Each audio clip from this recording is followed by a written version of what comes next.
समाधान समाधान समाधान। नमस्कार, आदाब, सत श्री अकाल। मित्रों, स्वागत है आप सभी का समाधान कार्यक्रम में।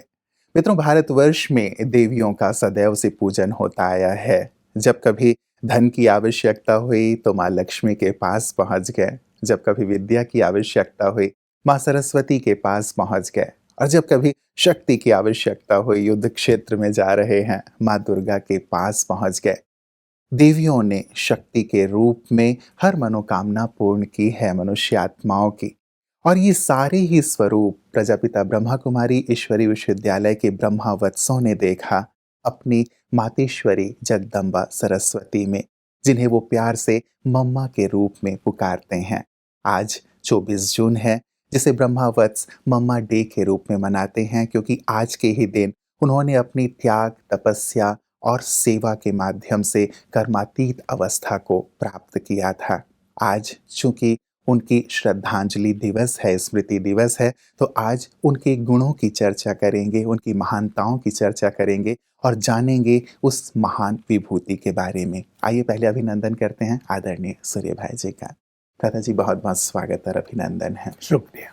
एक महान दिवस प्रथा जी, स्मृति दिवस महापुरुषों की ही मनाई जाती है, क्योंकि उन्होंने जो कर्म किए हैं उनका स्मरण करने का आज दिन होता है। तो आज मम्मा डे है, मातेश्वरी जगदम्बा सरस्वती का दिवस। क्या स्मृतियां आपके मानस पटल पे उभर के आ रही हैं? पहले तो मैं अपने दर्शकों को ये बता दूं, ये मम्मा थी कौन। जी।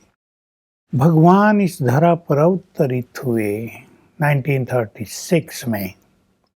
तब राधा नाम की एक कन्या पवित्र वाइब्रेशन से आकर्षित होकर उनके पास आई। बहुत सारे भाई बहने आ रहे थे, परंतु ये बाबा को भी देवी के रूप में दिखाई दी।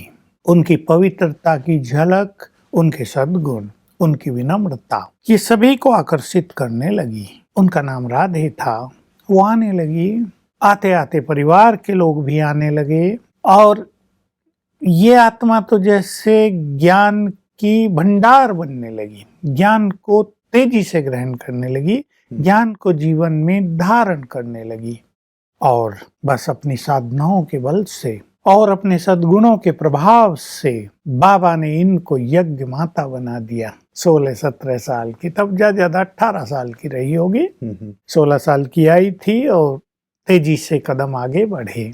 लोगों ने ऐतराज भी किया, एक लड़की मामा कैसे माँ। जी जी। लेकिन उसके सद्गुणों के आगे, उसकी भावनाओं के आगे, उसकी सबके प्रति जो दृष्टि थी और पालना का संस्कार था, सभी ने कुछ ही समय में उनको मामा स्वीकार कर लिया। और वही इस यज्ञ को मुख्य रूप से संचालित करने वाली रही। छोटे बच्चे भी यज्ञ में आए, माताएं आई, भाई आए, युवक आए, सबको उन्होंने बहुत श्रेष्ठ पालना दी। ये है उनका संक्षिप्त परिचय।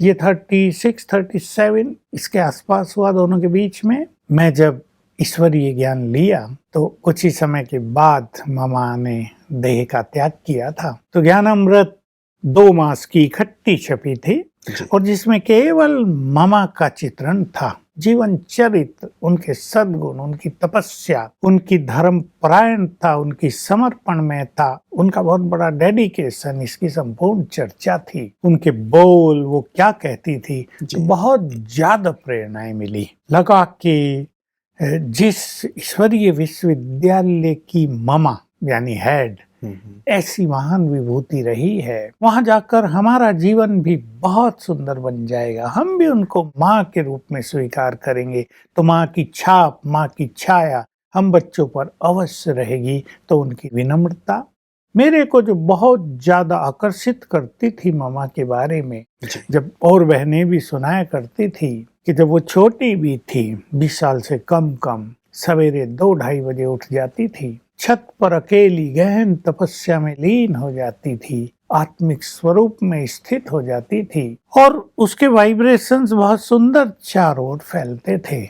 इस बात ने मुझे बहुत आकर्षित किया। सबको संभालती थी, सब अलग अलग ढंग के थे। कोई बच्चे जिद्दी होते हैं, कोई रोने वाले, कोई कुछ मांगने वाले, मानते ही नहीं जब तक उन्हें वो न दिया जाए, पढ़ने में आनाकानी करने वाले, खान पीन में नाक चढ़ाने वाले। मामा सबको कैसे संतुष्ट करती थी, ये बात बहुत सुनते थे। तो इन बातों ने बहुत प्रभावित किया।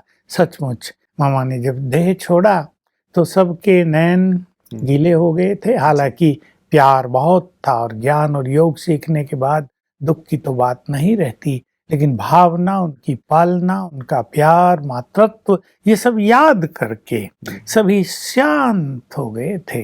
वो समय मुझे याद है। जी जी जी। ब्रह्मावत्सों ने तो जो विद्यालय से जुड़े हुए हैं उन्हें बहुत करीब से देखा, उनकी पालना ली, इसलिए उन्हें मातृ रूप में वो स्वीकार करते हैं। लेकिन जिस रूप में वर्णन उनका किया जाता है विद्यालय में कि वो जगत जननी थी, जगत माता थी, सरस्वती थी, आदि देवी थी, तो इससे हमारे दर्शक भी किस रूप में स्वीकार करें, क्योंकि एक अलग सा रूप है हमारे मन में सरस्वती का, जगत जननी का, और यहाँ पे मम्मा को, मातेश्वरी सरस्वती को सरस्वती कहा जाता है। तो कैसे दर्शक इस चीज को समझ पाए? देखिए, एक ही आत्मा में ये सब गुण आ गए थे। मातृत्व तो उनमें जैसे जागृत कर दिया शिव बाबा ने, और उन्होंने सबकी 380 थे उस समय जी। 380 को संभालना किसी एक के लिए अत्यंत दुष्कर कार्य है। उसमें भी माताएं बहनें, पर उन सबको संभाला तो मातृत्व पैदा हो गया। फिर सेवाएं बढ़ी, सेवा बढ़ने में हजारों हजारों होने लगे। सबको उनसे माँ की फीलिंग होती थी। जननी बन गई आदि देवी। सबसे शुरू में जब भगवान ने अपना कार्य प्रारंभ किया तो सबसे शुरू में वही देवी स्वरूप में प्रत्यक्ष हुई। सबने उनको माना, मतलब उन्होंने नहीं कुछ कहा, न बाबा ने कुछ कहा। क्या इस प्रकार के कुछ साक्षात्कार हुए उनसे? हाँ, साक्षात्कार भी बहुत हुए, और उनके प्रैक्टिकल जीवन से सभी ने ये महसूस किया यही आदि देवी है। साक्षात्कार बहुत होते थे। कभी उनके स्वरूप में ही दुर्गा देवी दिखाई देती थी, कभी सरस्वती दिखाई देती थी, कभी महाकाली दिखाई देती थी। पवित्रता की तो वो जैसे देवी थी। उनके पास जाते, बच्चे थे सब छूते थे, एक पवित्र झलक, एक पवित्र वाइब्रेशन उनसे सबको प्राप्त होता था। सरस्वती तो वो प्रैक्टिकल में थी। आज भी उनकी वाणी, उनके बोल जो रिकॉर्ड किए गए थे सुने जाते हैं, हम सब सुनते हैं। और मैंने स्वयं भी ज्ञान की अनेक गुह्यता उनकी क्लासेस से प्राप्त की थी। पता चलता था कितने फ्लो से वो बोलती हैं, नॉन स्टॉप एक टॉपिक पर। मैं सोचता था क्या हम भी ऐसे बन सकते हैं, क्यों हमसे तब बोलना ही नहीं आता था। तो सचमुच वो ज्ञान की भी देवी थी। तो भ्राता जी, संसार में हमारे दर्शकों में भी बहुत सारे सरस्वती जी की तलाश में होंगे, माँ दुर्गा की तलाश में होंगे, अन्य देवियों की वो साधना करते हैं। नवरात्र में भी देवियों की साधना की जाती है। तो ऐसी जो देवियों के भक्त हैं, जो देवी माँ के दर्शन चाहते हैं या फिर उनके समीप पहुंचना चाहते हैं, और यहाँ आप कह रहे हैं कि मम्मा ही यहाँ इस रूप में थी, तो कैसे अब उस चीज को वो समझ सकते हैं, कैसे उस प्राप्ति को कर सकते हैं? हमारे दर्शकों के लिए प्रश्न आपने बड़ा ही गहरा पूछ लिया है। सचमुच वो आत्माएं जो भगवान के आह्वान पर पवित्र बनती हैं, वो आत्माएं जो परमात्मा के आह्वान पर अपना जीवन अर्पित कर देती हैं, जो उनके आह्वान पर उनके श्रेष्ठ कार्यों में उनकी साथी बन जाती हैं, वे शिव शक्ति बन जाती हैं। क्योंकि वो शिव है निराकार, वो साकार तन में अवतरित होते हैं और आत्माओं का आह्वान करते हैं। जैसे श्री कृष्ण के लिए है ना, भागवत में बांसुरी बजाई और बांसुरी से आवाज निकलने लगी, आ जाओ। और गोपियां घर में ठहर नहीं सकी, उन्हें कोई रोक नहीं पाया और वो भाग गई। ये मुरली वास्तव में ये बांसुरी नहीं थी, ज्ञान की मुरली थी। तो जिसको भी इन देवियों से मिलना हो, उनका स्वागत है, वो यहाँ पर आए और अपने इष्ट देवियों से मिलें प्रैक्टिकल में। क्योंकि जो देवियां जिनका गायन है, जिनका पूजन है, जिनकी मान्यता है और जिनके द्वारा संसार को, भक्तों को बहुत कुछ मिल रहा है, इसमें कोई संदेह नहीं, अभी भी मिल रहा है। अगर कोई भक्त निस्वार्थ भाव से, निष्काम भाव से, सच्चे प्यार से भक्ति पूजा पाठ करता है तो उसको देवियों के दर्शन भी होते हैं, देवियों से आशीर्वाद वरदान भी मिलता है, उनकी मनोकामनाएं भी पूर्ण होती हैं। ये शक्ति इन देवियों में स्वयं निराकार शिव ने भरी है। तो ये कार्य सुंदर चल रहा है नारी को ऐसा शक्ति रूपा बनाने का। तो जो नारियां भारत की जिनमें पवित्रता है, वो यदि शक्ति स्वरूप बनना चाहती हैं, वो स्वयं सरस्वती पुत्री बनना चाहती हैं, वो स्वयं दुर्गा की पुत्री बनना चाहती हैं, तो उनका स्वागत है। यहाँ से उनको सन्मार्ग मिलेगा और वो इस पथ पर आगे बढ़ सकेंगी। जी जी, मतलब सबका स्वागत है, वो इस रूप के दर्शन भी कर सकते हैं और बिल्कुल। वैसा बन भी बन सकते भी हैं। सकते हैं। कई बार लोगों को ये रहता है कि जैसे शक्तियों की बहुत भक्ति की जाती है और बहुत धूमधाम से भक्ति की जाती है, लेकिन यहाँ जब विद्यालय में आते हैं तो यहाँ भक्ति का वैसा कोई स्वरूप दिखाई नहीं देता है, तो लगता है कि शायद यहाँ भक्ति पूजा पाठ नहीं किया जाता है और कुछ लोग यहाँ से फिर दूर हो जाते हैं। तो क्या है, यहाँ भक्ति आदि नहीं होती क्या? बहुत अच्छी बात है, ये भी जानने योग्य है। जी जागरण होते हैं नवरात्रियों में, बिल्कुल, कितने और भजन कीर्तन होते भजन हैं। भी इतनी आवाज से बजते हैं कि किसी को सोने नहीं देते। तो देवियों को नहीं जगाया जाता, मनुष्यों को जगा दिया जाता है। देवियां तो सोई नहीं, वो तो जगी हुई हैं। जी जगना तो हमें है, जगना तो भक्तों को है, सत्य बात तो यही है। तो यहाँ अगर आए लोग तो उन्हें पता चलेगा कि यही स्वरूप कैसे निर्माण हो रहा है। तो भक्ति करना एक चीज है, महिमा कर दिया, पूजन कर लिया, मालाएं चढ़ा दी, दीप जला दिए, स्तुति गायन पूजन कर लिया, लेकिन अब समय की आवश्यकता है कि हम वैसा बन जाएं। अगर हम उन्हें अपनी माँ कहते हैं तो हम उनके पुत्र हो गए ना, हम बच्चे बच्चियां हो गए। तो माँ के संस्कार बच्चों में भी तो कुछ आने चाहिए। हम माताएं दया की सागर और बच्चे क्रूअल हों, माताएं प्रेम की प्रतिमूर्ति और बच्चों के मन में नफरत भाव भरा हुआ हो, माताएं सरस्वती ज्ञान की दाता और बच्चे अज्ञान में गोता खा रहे हों, माताएं संपूर्ण निर्विकारी और बच्चे सारे विकारों में डूबे हुए हों, तो बच्चे कहलाने के अधिकारी नहीं। तो भक्ति में तो ये सब चलता है, लेकिन जब यहाँ आते हैं तो हम उन्हें उनके सच्चे सपूत बनाना चाहते हैं, और यहाँ बन रहे हैं, ये प्रैक्टिकल देखा जा सकता है। इसलिए यहाँ भक्ति नहीं, वैसा बनना सिखाया जाता है। बहुत सुंदर, मतलब एक स्टेप आगे बढ़ने की बात है कि हम केवल गायन ना करते रहें, लेकिन गायन योग्य भी बन जाए और हमारे जीवन में वो आ जाए। लता जी, मम्मा के जीवन पे पुनः आना चाहूंगा। आपने कहा कि मैंने भी उनके बारे में एक उनकी जीवनी पढ़ी, तो मैंने देखा कि वो पहले बहुत फैशन आदि किया करती थी, लेकिन जैसे ही आई प्रजापिता ब्रह्मा बाबा के पास तो जीवन बदल गया। क्या ऐसा उन्होंने देखा या क्या एक क्षण में ऐसा हो गया कि उनका पूरा जीवन जैसे फैशन या सांसारिक जीवन से बदल करके आध्यात्मिक जीवन हो गया? मामा पढ़ाई में बहुत बुद्धिमान थी। उस समय कन्याओं को ज्यादा नहीं पढ़ाया जाता था, नारी शिक्षा का इतना प्रचार नहीं था, फिर भी हाई स्कूल किया मामा ने। बहुत इंटेलिजेंट थी, फैशनेबल, सुंदर, जैसा कि समाज में होता है। लेकिन जैसे वो एक समय आया, टर्निंग पॉइंट आया उनके जीवन में, ज्ञान मिला और शिव बाबा ने उनको साक्षात्कार करा दिया। उनका नाम राधा था कि तुम राधा तो अब केवल तुम्हारा नाम है, पर असलियत में शुरू में तुम वही राधा थी, श्री कृष्ण के साथ जिसका गायन पूजन हो रहा है, तुम वही हो। तो वो देवत्व की उनको स्मृति आ गई, देवत्व उनमें जग गया। तो वो जो यहाँ का भौतिकवाद था वो एक सेकंड में छूटा, उसके लिए उन्हें कुछ करना नहीं पड़ा। इसको कहा जाता है स्मृति स्वरूप होना। स्मृति आई और स्वरूप बन गए। ये उनके जीवन का महान परिवर्तन था जो एक सेकंड में हुआ था। आपने कहा कि परमात्मा ने उन्हें एक साक्षात्कार करा दिया उनके स्वरूप का, कि जो वो थी।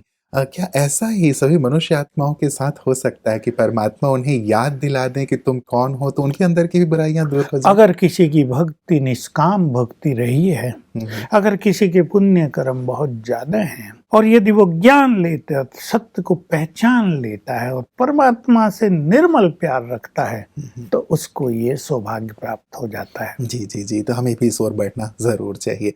लता जी, फिर आगे जो यात्रा हुई, एक बहुत प्रचलित सी बात बुक में लिखी हुई थी कि मम्मा मम्मा कैसे बने।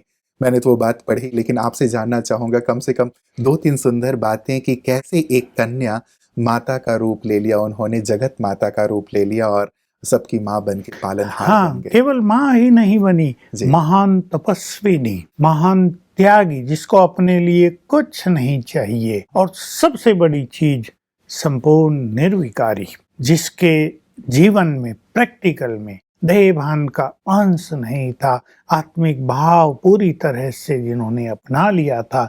इसलिए मामा सबको माँ लगती थी और मामा को सब बच्चे, ये बहुत सुंदर चीज थी।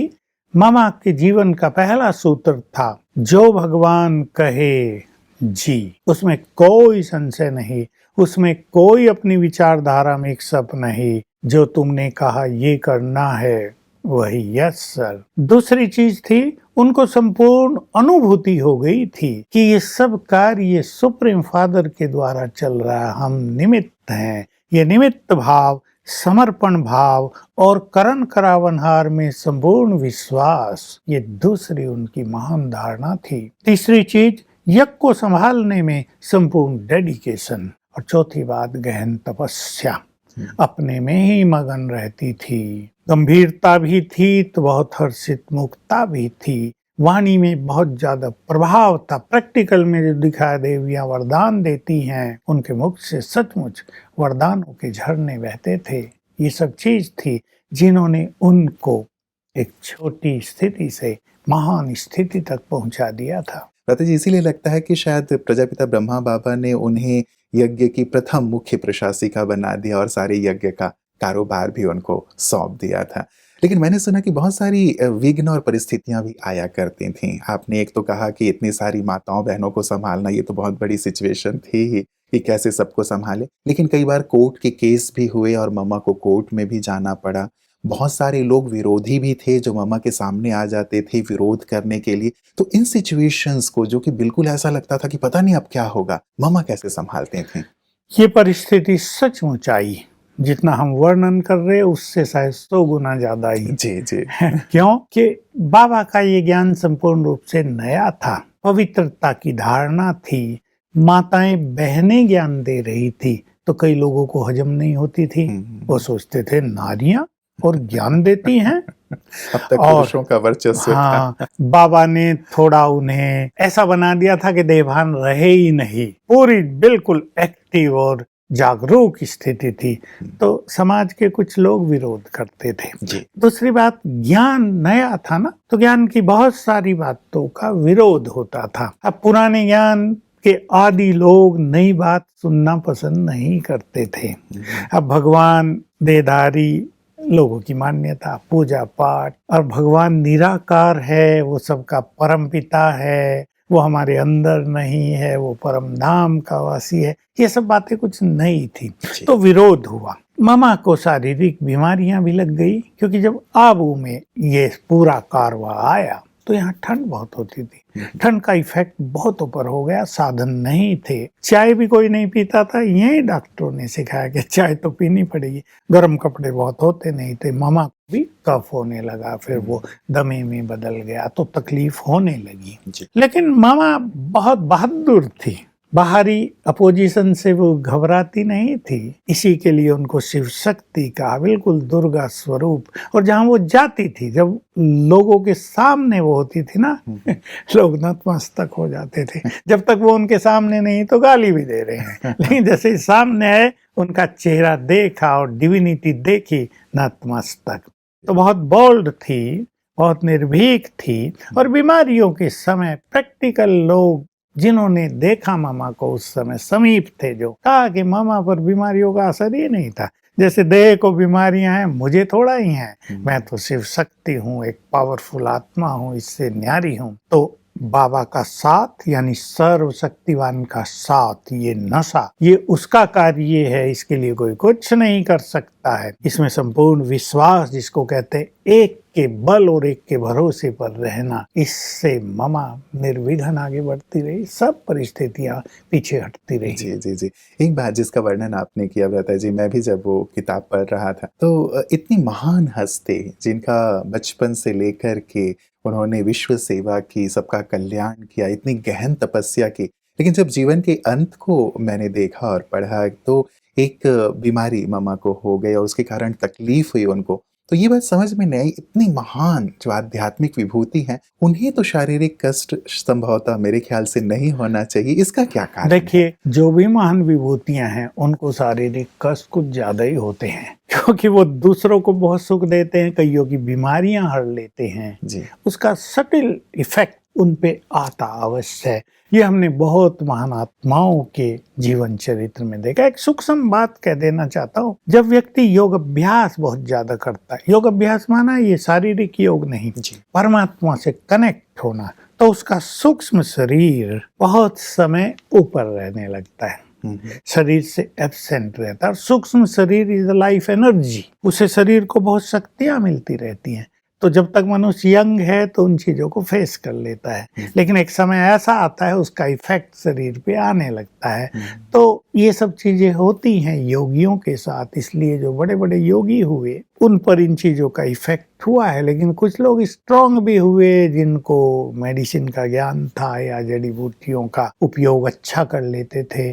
तो लेकिन यहाँ आबू में उस टाइम न तो मेडिकल फैसिलिटीज थी और हमारा यज्ञ बहुत छोटा था, इसमें भी कोई ऐसी सुविधाएं नहीं थी, और ठंड बहुत थी, बरसात बहुत तूफानी होती थी। तो जो बीमारियां किसी को लग गई वो लगती रहती थी, बढ़ती रहती थी। अगर उनका उपचार हो गया होता तो वो समाप्त भी हो सकती थी। जी जी। लेकिन जैसे आपने कहा कि उनके चेहरे पे कभी भी इसका कोई भाव ही नहीं देखा गया। सब वर्णन किया करते थे कि मम्मा को भले ही तकलीफ है शरीर की, लेकिन फिर भी चेहरे पे वो दिव्यता झलकती थी।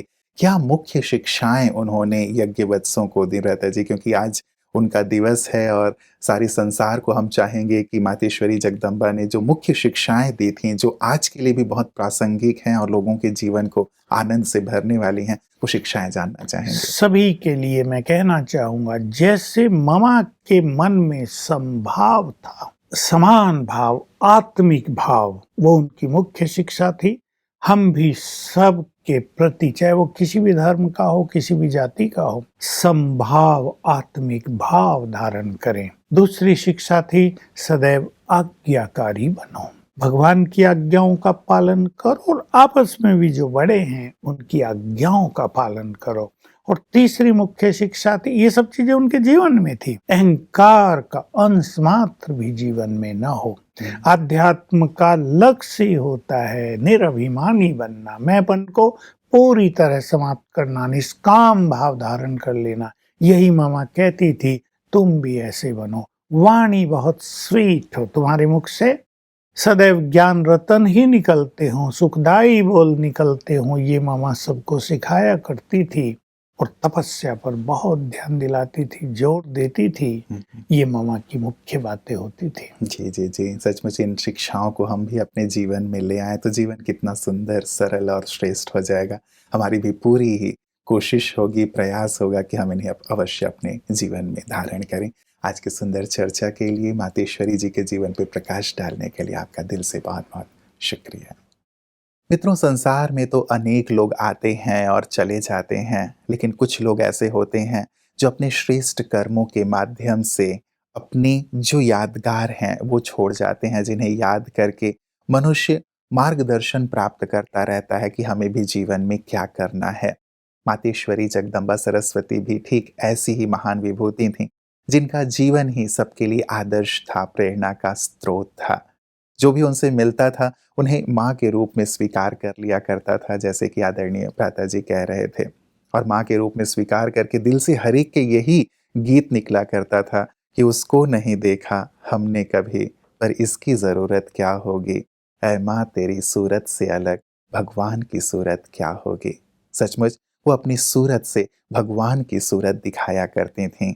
ऐसी विश्ववंदनीय आदरणीय मातेश्वरी जगदम्बा सरस्वती जी को आज के उनके स्मृति दिवस पर हम शत शत नमन करते हैं और संकल्प लेते हैं कि जो भी उन्होंने शिक्षा दी है उसे अवश्य हम अपने जीवन में धारण करने का प्रयत्न करेंगे, पुरुषार्थ करेंगे, ताकि संसार सुंदर और श्रेष्ठ बने।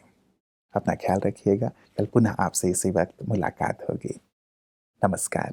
धैर्य और दृढ़ मनोबल से कर दे तू पल भर में मुश्किलें आसान, कथनी समकरनी के पावन जल से